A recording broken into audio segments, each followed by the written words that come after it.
사랑하는 여러분, 사람이 하는 모든 일에는 기본을 지켜야 합니다.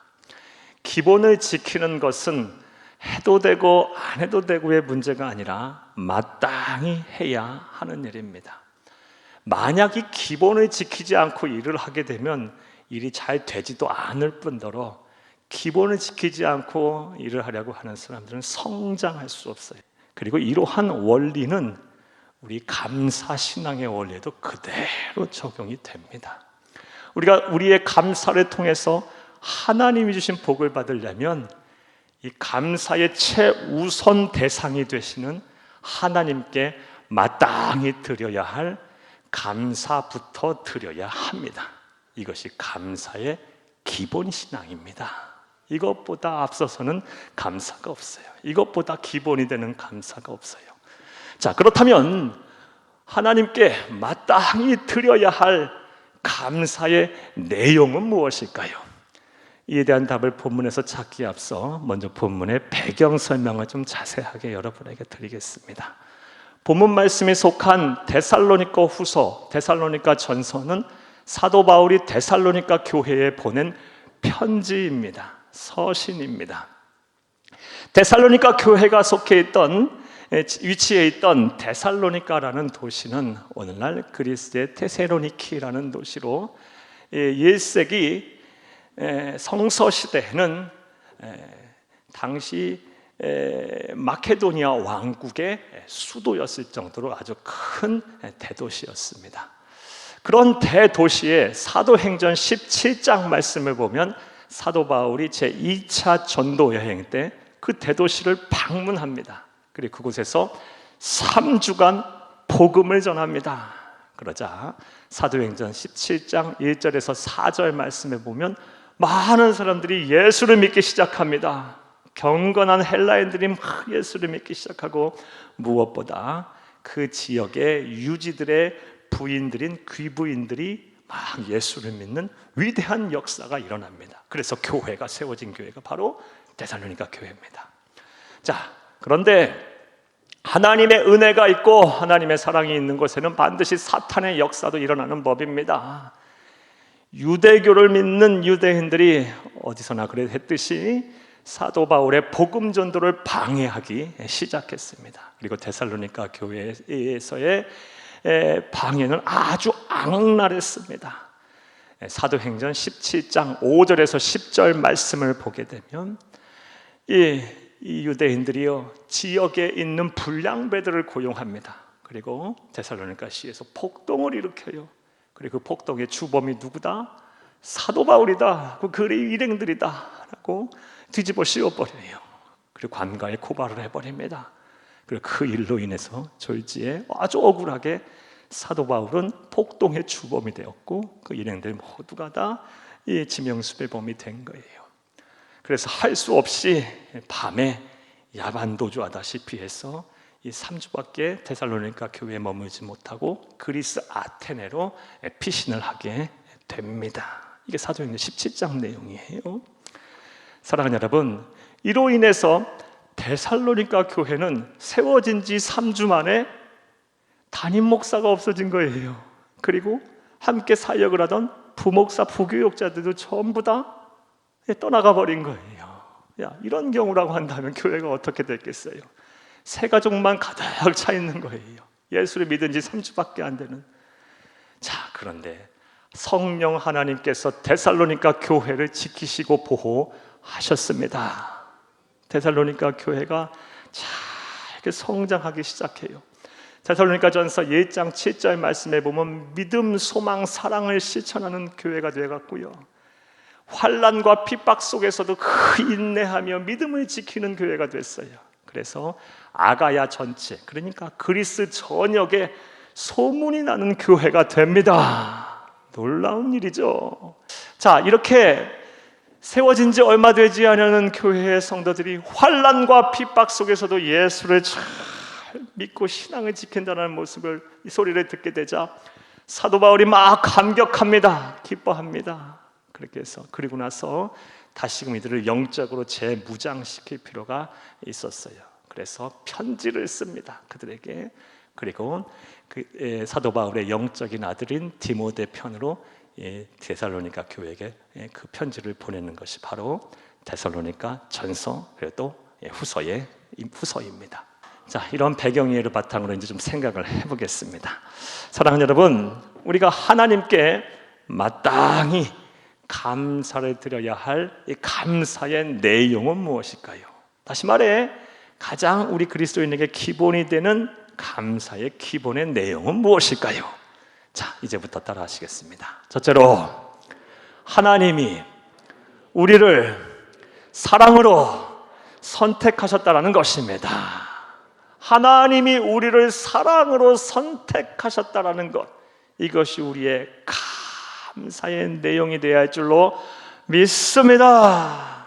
하나님이 우리를 사랑하셔서 우리를 일방적으로 선택하여 자녀 삼아 주셨다는 것에 대해서 우리는 그 무엇보다 감사를 해야 될 것입니다. 오늘 본 말씀 13절을 함께 읽겠습니다. 주께서 사랑하시는 형제들아, 우리가 항상 너희에 관하여 마땅히 하나님께 감사할 것은 하나님이 처음부터 너희를 택하사 성령의 거룩하게 하심과 진리의 믿음으로 구원을 받게 하심이니. 아멘. 사도 바울은 데살로니가 교회 성도들을 생각하면서 마땅히 하나님께 감사를 드린다. 왜? 너희들을 하나님이 처음부터 선택하셨기 때문에. 에베소서 1장 4절 이하의 말씀에 보면 태초부터 선택하셨기 때문에 내가 감사한다. 이와 관련된 말씀은 다른 사도 바울의 말씀을 통해서 우리가 잘 알 수가 있습니다. 데살로니가전서 1장 3, 4절을 함께 읽겠습니다. 너희의 믿음의 역사와 사랑의 수고와 우리 주 예수 그리스도에 대한 소망의 인내를 우리 하나님 앞에서 끊임없이 기억하미니 하나님의 사랑하심을 받은 형제들아, 너희의 택하심을 아노라. 아멘. 사도 바울은 분명한 인식을 갖고 있었어요. 무슨 인식을 갖고 있느냐? 하나님이 선택하신 사람들은 믿음의 역사를 이룰 수 있고, 하나님이 선택한 사람들은 사랑의 수고를 하고, 하나님이 선택한 사람들은 예수 그리스도에 대한 소망의 인내를 갖는다는 인식을 가지고 있었어요. 만약 하나님이 선택하지 못한다면 믿음 못 지키겠죠. 하나님이 선택하지 않은 사람들은 사랑의 수고 나타내지 않고 예수 그리스도에 대한 소망을 갖고 있지 않을 거예요. 이것은 오늘날 우리에게도 마찬가지예요. 하나님이 우리를 선택하셔서 자녀 삼아 주셨기 때문에, 하나님이 선택하셔서 우리를 자녀 삼아 주셨기 때문에 우리가 믿음을 지키는 거예요. 그리고 우리가 형제들 간에도 예수 그리스도의 사랑으로 서로 사랑하는 것이고, 이 세상 사는 것이 힘들고 어려워도 천국에 대한 소망 갖고 예수 그리스도의 재림을 바라보며 우리가 인내할 수가 있는 것입니다. 모두가 다 하나님이 우리를 선택하셨기 때문이에요. 자, 그렇다면 또 생각을 해보겠습니다. 하나님의 선택의 기준은 무엇일까요? 로마서 8장 28절을 함께 읽겠습니다.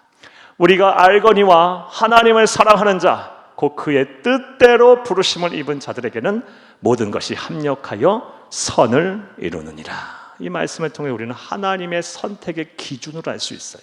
바로 하나님의 사랑에 근거한 하나님의 뜻입니다. 다시 말해서 하나님이 사랑하셔서 그의 뜻대로 부르신 자들이 바로 하나님의 선택을 받은 사람들이에요. 그런데 우리가 그 선택을 지금 받은 거예요. 하나님이 우리를 사랑하셔서 당신의 뜻대로 우리를 일방적으로 선택하신 거예요. 그래서 창조주 하나님을 아빠 아버지라고 부르고 있고요, 우리가 그의 인도와 보호하심 속에 있는 것입니다. 하나님과 영원히 동행하고 있어요. 하나님은 우리의 편이 되어주세요. 하나님이 일방적으로 사랑하시고 선택하시고 그의 뜻대로 우리를 부르셔서 자녀 삼아주셨기에, 그리고 우리 그 선택의 부르심에 우리가 화답하여 그 손을 잡았기에, 그래서 하나님의 자녀가 되어서 우리는 천국을 소유하게 됐어요. 이것이 얼마나 큰 은혜와 축복입니까? 사랑하는 여러분, 그런데 이런 또 생각을 하게 돼요. 도대체 우리가 누구이길래, 우리가 무엇이길래 하나님 우리를 이렇게 일방적으로 사랑하셔서 선택하셔서 예수를 믿게 하셨을까요? 이 세상에는요, 똑똑하고 지혜로운 사람들 많아요. 이 세상에 돈 많은 사람도 많고요. 이 세상에 재능이 있는 사람도 많아요. 특출난 개성을 갖고 있는 사람도 많아요. 이 세상에 잘생긴 사람도 많고요. 건강한 사람도 많고 힘 있는 사람들도 많아요. 그런데 하나님은 그런 것을 기준 삼지 아니하시고 그냥 하나님이 일방적으로 사랑하셔서 그냥 그의 뜻대로 부르셔서 우리를 자녀 삼아주시고 우리를 선택하여 자녀 삼아주셨어요. 그 선택에 우리는 부르심에 화답을 해서 믿음으로 화답을 해서 우리가 이 자리까지 온 거예요. 이것이 얼마나 우리의 큰 은혜이자 축복이고 놀라운 은혜입니까? 따라서 이런 하나님의 선택을 받은 우리들은 무엇을 해야 되겠어요? 마땅히 하나님 앞에 감사해야 할 줄로 믿습니다. 또 우리가 감사해야 될, 마땅히 감사해야 될 감사의 내용은 무엇일까요? 따라 하시겠습니다. 둘째로 성령님께서 우리를 거룩하게 하신 것입니다. 정확한 표현은 성령님께서 우리를 거룩하게 하셨고 또 하시고 계시고 앞으로 하실 것입니다에 대해서 우리가 감사해야 되겠죠. 오늘 본 말씀 13절을 함께 읽겠습니다. 주께서 사랑하시는 형제들아, 우리가 항상 너희에 관하여 마땅히 하나님께 감사할 것은 하나님이 처음부터 너희를 택하사 성령의 거룩하게 하심과 진리를 믿음으로 구원을 받게 하심이니. 아멘. 성령 하나님은 우리를 날마다 거룩하게 하시는 분이십니다. 우리가 죄를 짓고 범죄하여 하나님의 마음을 아프게 한다 할지라도 회개하면 언제나 하나님은 우리를 거룩하게 하세요. 그리고 이미 우리가 예수 그리스도를 믿는 그 순간 우리를 거룩하게 하셨어요. 그리고 앞으로도 참 상수범 같은 죄를 져도, 죄를 반복해서 줘도 하나님은 70번에 7번씩이라도 우리를 또 하나님의 품에 돌아오게 되면 또 용서하실 거예요. 그러면서 또 거룩하게 하실 거예요. 따라서 우리는 마땅히 하나님 앞에 감사해야 할 줄로 믿습니다. 이처럼 성령 하나님은 우리를 거룩하게 하시는 그런 하나님 영이시기 때문에 우리의 힘과 능력으로 우리가 버리지 못하는 나쁜 습관과 나쁜 버릇은 성령의 역사를 통해서 우리가 그런 나쁜 습관과 버릇을 고치고 버려야 합니다. 성령 하나님의 역사를 기대하면 우리는 거룩해질 수 있어요. 설교를 준비하면서 이와 관련해서 저하고 친하게 지내는 저 부산에서 지금 목회하시는 목사님이 저에게 하셨던 말씀이 생각났어요. 이 목사님 교회에 어느 한 권사님이 계신다고 합니다. 이 권사님은 어렸을 때 희귀한 정신질환을 앓으셨다고 해요. 이 희귀한 정신질환이라고 말씀드리는 이유는 어떤 약도 이 정신질환에 통하지가 않는데 담배를 피우면은 이 정신질환이 안정이 된다는 거예요. 이 여자분이신데요. 그래서 학생 때부터 하루 한 갑씩 담배를 피우셨대요. 담배를 피우고 싶어서가 아니라 담배를 피우면 정신적으로 안정이 된다고 해요. 희귀한 정신질환을 앓으셨다고 합니다. 그런데 이제 아이를 가지고 아이를 낳고 무엇보다 예수를 믿고 나니까 담배를 반드시 끊어야 되겠다는 생각이 들었던 거예요. 그리고 너무 끊고 싶은 거예요. 하지만 이게 안 되는 거예요. 아무리 끊으려고 해도 안 끊어지는 거예요. 끊었다 싶으면 또 작심삼일처럼 돌아오게 되고 또 담배를 끊게 되면 또 정신적으로 불안해지고 막 이런 악순환이 계속 되었답니다.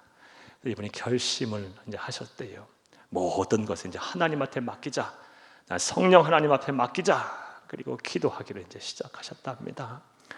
하루 이틀 기도해도 이제 바로 이제 응답이 안 되더랍니다. 기도하고 또 담배 피고, 기도하고 담배 피고. 24시간 기도 눈을 뜰 때마다 그냥 기도하는 거예요. 성령 하나님, 나를 거룩하게 해주세요. 이거 꼭 끊게 해주세요. 그렇게 맨날 며칠이 이제 지나서 어느 날입니다. 성전에서 이제 기도를 하고 이제 댁으로 돌아가는 길에 어느 분이 담배를 피우는데 그 냄새가 갑자기 역겹게 느껴지더랍니다. 그리고 얼마 못 가서 한참 구토를 하셨대요. 그리고 그 시간 이후로 담배가 딱 끊어졌답니다. 그리고 정신질환도 완전히 치료가 되었다고 합니다. 하나님께서 고치신 거예요. 성령 하나님께서 거룩하게 하신 것입니다. 할렐루야. 사랑하는 여러분, 이처럼 성령 하나님은 우리를 날마다 거룩하게 하세요. 거룩함을 거룩함을 향해서 달려오는 성도를 향해서 하나님은 내버려 두지 아니하시고 반드시 응답하시고 만져주시고 고쳐주세요. 실제로 기독교 2000 역사를 통해서 이러한 일은 아주 비일비재하게 일어났죠. 사랑하는 여러분, 지금도 일어나고 있고 앞으로도 또 일어나고 있고 많이 일어나게 될 거예요. 저 사람은 사람도 아니야, 짐승봐도 못해, 그랬던 사람이 예수를 믿고 성자처럼 변한 사람이 얼마나 많습니까? 성령 하나님은 우리를 거룩하게 하십니다.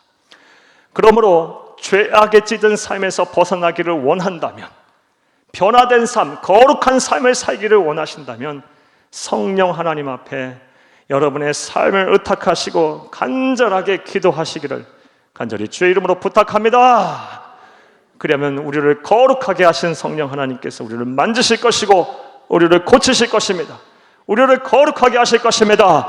할렐루야. 자, 또 셋째로 우리가 마땅히 감사해야 할 가장 기본이 되는 감사의 내용은 무엇일까요? 따라 하시겠습니다. 셋째로, 하나님께서 진리를 믿게 하시고 구원에 이르도록 인도하신 것입니다. 하나님께서 진리가 무엇이에요? 복음이죠. 복음을 믿게 하시고 구원에 이르도록 인도하셨기 때문에 우리가 감사해야 돼요. 오늘 본 말씀 13절을 다시 한번 읽겠습니다. 주께서 사랑하시는 형제들아, 우리가 항상 너희에 관하여 마땅히 하나님께 감사할 것은 하나님이 처음부터 너희를 택하사 성령의 거룩하심과 진리를 믿음으로 구원을 받게 하심이니. 사도 바울은 데살로니가 교회의 성도들을 생각하면서 마땅히 하나님께 감사하고 있어요. 왜요? 하나님께서 그들로 하여금 진리를 믿게 하게 하셨고, 그래서 구원으로 하나님께서 인도하게 해주셨기 때문에 마땅히 하나님께 감사하고 있어요. 사랑하는 여러분, 세상에는요 복음을 한 번도 제대로 못 듣고 죽는 사람들이 많습니다. 복음을 한 번도 제대로 못 듣고 죽는단 말이 무엇을 의미해요? 구원을 받을 기회조차 제대로 얻지 못한 사람들이 많다라는 거예요. 자, 그런데 우리는 어떠합니까? 그것이 얼마나 불행한 일이에요. 그런데 우리는 어떠해요? 우리는 복음을 똑똑히 듣고 진리 이 복음을 똑바로 듣고 완전하게 듣고 예수를 믿고 구원받아 하나님의 자녀가 됐어요.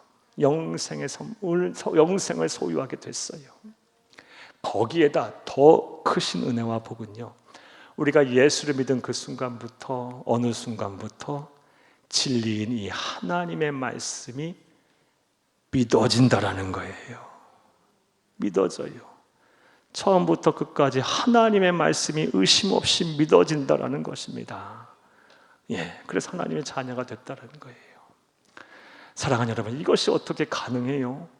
이 세상에는요 몇 대째 예수를 믿고 목사의 집안에서 태어났다 할지라도 진리인 하나님의 말씀이 믿어지지 않아서 평생 교회는 들락날락거리지만 이 말씀이 믿어지지 않아서 불신앙의 길을 걷다가 영원한 사망에 이른 사람들도 많아요. 그런데 우리는 예수를 믿은 순간부터, 어느 순간부터 이게 진리 하나님의 말씀이 다 믿어지고 내 것이 되고 하나님의 음성이 되고 하나님의 뜻으로 들려지고 변치 않고 영원불변한 진리로 우리가 받아들여지게 되고 또 그것의 믿음으로 우리가 구원을 받지 않았어요? 사랑하는 여러분, 이것이 어떻게 가능해요? 하나님께서 우리로 하여금 진리를 믿게 하셨기 때문이에요. 그리고 우리를 구원으로 인도하셨기 때문입니다. 사랑하는 여러분, 그러니 우리가 마땅히 하나님 앞에 감사해야 되지 않겠습니까? 그러므로 우리는 마땅히 하나님 앞에 감사해야 할 줄로 믿습니다. 자, 그런데 또 생각을 해보겠어요. 하나님은 분명 이 세상 모든 사람들이 구원받기를 원하세요. 그리고 그들 모두를 진리로 인도하기를 또 원하시겠죠. 그런데 왜 이 구원에 이르는 이 복음인 진리 앞에서 왜 세상에 있는 많은 불신자들은 불신의 길을 걸을까요? 그 이유는 무엇일까요? 그 이유에 대해서 성경은 또 분명한 답을 하고 있어요. 고린도후서 4장 4절을 함께 읽겠습니다. 그 중에 이 세상의 신이 믿지 아니하는 자들의 마음을 혼미하게 하여 그리스도의 영광의 복음의 광채가 비치지 못하게 함이니 그리스도는 하나님의 형상이니라. 아멘. 4절에 이 세상의 신이 누굽니까? 사탄이 믿지 아니하는 자들의 마음을 혼미하게 하여 예수 그리스도의 영광의 복음의 광채가 비치지 못하게 한답니다. 그러니까 진리 앞에서 구원에 이르는 진리인 복음을 못 듣도록 귀를 막아버리는 거예요. 안 보이도록 눈을 가려버리는 거예요. 의심의 씨앗을 심령에 막 심는 거예요. 그리고 이 불신앙을 막 마음속에 불어넣는 거예요. 이렇게 되면 아무리 믿으려도 안 믿어지는 거예요. 아무리 믿으려고 해도 안 믿어지는 거예요. 안 들어오는 거예요. 안 들려요. 안 받아져요. 아무리 들으라고 해도 못 들어요. 사랑하는 여러분, 분명 말씀에 들으시는 분들 가운데도 이런 상황에 놓여 계신 분들이 분명 계시리라고 봅니다. 사랑하는 여러분 이런 경우에 있을 때는 우리가 그렇다면 어떻게 해야 할까요? 먼저는 예수 그리스도의 이름으로 사탄 마귀를 대적해야겠죠. 그 다음에 어떻게 해야 할까요? 겸손해져야 돼요. 겸허하게 진리를 믿게 하시고 구원으로 인도하는 성령 하나님을 초청하셔야 돼요. 다른 말로 영접하셔야 돼요. 그렇게 기도하는 겁니다. 하나님, 나도 이제 믿고 싶습니다. 아니, 믿어야 되겠습니다. 나에게 믿음을 주옵소서. 내가 이제는 믿어야 되겠습니다. 나도 이제 구원을 받아야 되겠습니다. 하나님이여, 나에게 진리를 믿는 믿음을 주시옵시고 구원에 이르는 믿음을 갖게 해주시옵소서라고 간절히 기도하고 겸손하게 낮아져서 하나님의 이름을 부르며 하나님을 영접하셔야 돼요. 그러면 하나님은 절대로 내버려 두지 아니하시고 문 밖에 서서 문을 두드리고 계신다 그랬어요. 문을 열고 들어오셔서, 마음의 문을 열고 들어오셔서 반드시 믿음을 허락하여 믿음을 선물해 주실 것입니다. 할렐루야. 자, 이제 말씀 맺겠습니다. 사랑하는 여러분, 서두에서 말씀드린 것처럼 모든 일을 행함에 있어서는 기본을 지켜야 합니다. 감사 신앙생활도 마찬가지예요. 우리가 감사를 통해서 하나님 주신 복을 받으려면 먼저 감사의 기본을 지켜야겠죠. 그 감사의 기본이라는 것이 무엇이겠어요? 감사의 최우선 대상이 되시는 하나님께 마땅히 드려야 될 감사부터 드려야 되는 거예요. 무엇에 대해서 감사를 드려야 합니까? 먼저 나 같은 존재를, 나 같은 자를 사랑하셔서 선택해 주셔서 자녀 삼아 주신 것에 대해서 감사하세요. 우리는 전 인류 역사를 통틀어서 정말 극소수의 선택을 받은 하나님의 걸작들이자 하나님의 백성이에요. 여러분 꼭 이것을 기억하세요. 크신 은혜와 복을 받은 사람들이에요. 또한 우리를 거룩하게 하시는 성령님께 감사하세요. 우리를 거룩하게 하셨고 또 거룩하게 하시고 앞으로 또 하실 거예요. 나아가 우리에게 믿음을, 진리에 이르는 믿음을 갖게 하시고 또 구원으로 인도하신 하나님께 감사하세요. 하나님께서 믿게 하지 않았으면 우리 못 믿었을 거예요. 우리 또한 불신앙의 길을 걸어가고 있었을 거예요. 우리도 이 세상의 전부인 줄 알다가 영원한 사망에 이르는 사람이 되고 말았을 거예요. 그런데 하나님께서 진리를 믿게 하시고 구원으로 인도하셨어요. 그러니 우리가 어찌 마땅히 감사하지 않을 수가 있겠습니까? 여러분, 이런 것들 생각하며 늘 먼저 그 무엇보다 만 가지 천 가지 감사의 조건에 찾기에 앞서 이것부터 하나님 앞에 감사를 드리시는 지혜롭고 복된 성도님들이 다 되기를 간절히 주의 이름으로 축복합니다.